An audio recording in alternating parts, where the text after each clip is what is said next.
আসসালামু আলাইকুম। এই তো মুই আইয়ে পড়লাম নতুন একখান ভিডিও লইয়া আপনাদের লইয়া। তো সারাদিনে কি করলাম, কোথায় কি টুকিটাকি মোমেন্ট কিছু শেয়ার করবো।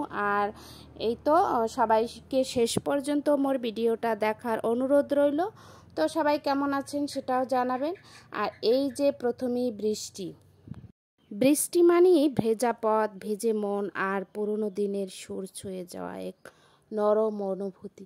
বৃষ্টি নামলেই আমার হাতখান ভিজাইতেই হইবে, আছে একখান হাত গুলুমুলু। তো হেয়েই আপনাকে দেখাই, আর কি কর্ম, কিছু করার নাই। আর কাটাকুটি তরি তরকারি রান্না বান্না তো যাইতে হইবে। আজকেও ভিডিওটা সকাল থেকেই শুরু করে দিলাম। নাস্তা পানি আর দেখাইলাম না, কেননা খাই নেই তেমন কিছুই। সকালে জামাই খাইয়ে গেছে, এর লাগে মরে 2 লোকমা খাওয়াই গেছে, এই জন্য আর হ্যাঁ কইলাম না, বুঝছেন। আর এই যে মাছগুলো আগের দিনই এনেছিল, তো বিকেলবেলায় কেটে টেটে রাখছি, এই জন্য আর ওটা ভিডিও নেওয়া হয় না। আর এত কিছু নিলে দেখানো যায় না, একটা ব্লগ ভিডিও অনেক লং হয়ে যায়, দেখতেই চায় না কেউ। তারপরও দেই, আমার কাজ তো আমি করে যাব, বাকিটা আপনাদের ইচ্ছে ভালোবাসা। আর এই তো মাছগুলো আমার পুরোটাই ভাজা হয়ে গেছে, দেখতে কিন্তু অনেক সুন্দর লাগছে। মাছ ভাজিটা আমার কাছে বেশ ভালো লাগে, আর এই সময় আমি খেতেও পারি। আবার তো ভুনা করলে তো কোনো কথাই নেই। তেলাপিয়া মাছটা আমার পছন্দের, প্রথমেই বলেছিলাম পছন্দের রান্নাবান্না করবো আজকে। আর এই যে বৃষ্টির শেষে চারপাশটা এতটা সবুজ সুন্দর হয়, যেটা আমার দু চোখে না দেখলে আমার ভালো লাগে না। আর মোবাইল যেহেতু আছে, একটু তো ভিডিও করে আপনাদের সাথেও শেয়ার করুন। কিন্তু দেখেন, এই যে সুন্দর একখান ডিম পেয়ে গেলাম। মোর হাঁসের অবস্থাটা দেখেন, খাওয়াইয়ে লওয়াইয়ে মুই বড় বানাই। যে সকালে বলছিলাম খাইনি, ভাত কম ছিল আর নাস্তা অতটা বানানোর সময় নেই, তাদের ভাত খাওয়াইছে আর তারা ডিম পেড়ে থই বাইরে। আমি একটা ডিম খেলেই যথেষ্ট, একটা ডিম খেয়ে প্রতিদিন হেলেই হয়। হ্যাঁ, আর ডিম পেড়ে থই বাইরে, কি কমু আমনেগো লাগে। আর এই যে কিছু ধনিয়া পাতাও ছিঁড়ে নিতে আসি, মাছে দেব। মাছে আমার এই ধনিয়া পাতাটাই এখন এই গ্রামে চলে, বাজার দিয়ে তো আর অন্য ধনিয়া পাতাগুলো আনা হয়, এটা বলি আমি। আর এই মাছগুলো কষিয়েই দিয়ে দিচ্ছি। তো দেখতেই পাচ্ছেন মাছ হতে থাকুক, একটু গরমও লাগছে। আপনাদের সাথে একটা ভিডিও শেয়ার করি। এই যে ট্রেন্ডিং ভিডিও চলছে, দেখুন কতটা সুন্দর লাগছে না। বানিয়ে নিলাম ঝটফট, কোনো কিছু নষ্ট হবে না, খাওয়াও যাবে।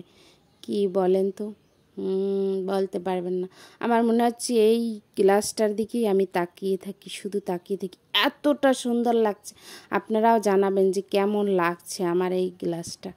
এই যে দিলাম, ওটা কি দিলাম বলেন তো, পরে দেখাবো দিলাম কি দিলাম। আর এই যে সাথে সাথে আমার মাছটা হয়ে গেছে, আর ওটা খেতে পারি নাই পুরোটা, এর আগেই রান্নার কাজে আবার ফিরে আসা লাগছে।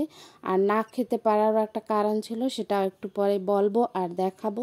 আর এই যে আমি কাঁকরোল দিয়েও আবার তেলাপিয়া মাছ ভুনা করবো বা ভাজি যাই বলি, একটু মাখা মাখা থাকবে। তো 4 পিস তেলাপিয়া মাছ মুই রেখে দিয়েছিলাম।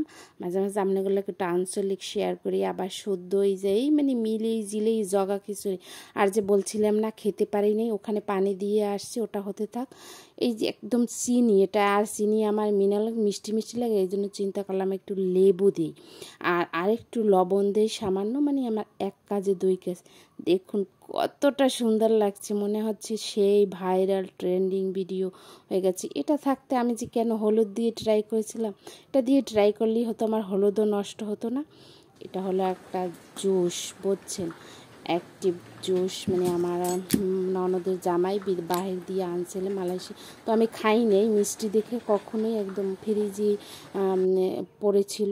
তো আজকে চিন্তা করলাম একটু খাই, কেমন লাগে দেখি, খালি আগে অন্যভাবে খেয়েছি। তো দেখলাম মাশাআল্লাহ অনেক টেস্টি ছিল, আর একটু বরফ দিয়েছিলাম, আর দেখতে তো অসাধারণ লাগছিল। আর ফাইনালি আমার মাছ তারপর কাঁকরোল ভাজি দুইটাই হয়ে গেছে। তো একই কড়াইতে রান্না করছি, আপনারা বলবেন একসাথে 2 করে, ওটা হয়ে গেছে, এটা নামিয়েছি। তো নামানোটা এখন দেখাচ্ছি। আমার মাছগুলো ভুনাটাও কিন্তু জোশ হয়েছে, অনেক মজা হয়েছে। আমার রান্না মোটামুটি খারাপ না, আমি ভালো বলি, আপনারা কখন বলবেন। যাই হোক, এই তো সব মিলিয়ে আমার ভিডিওটা আজকের মতো এখানেই টুকটুক করে শেষ হয়ে গেল। আপনারাও দেখে সুন্দর একটা মতামত দিয়ে যাবেন। ধন্যবাদ, সবাই ভালো থাকবেন, আল্লাহ হাফেজ।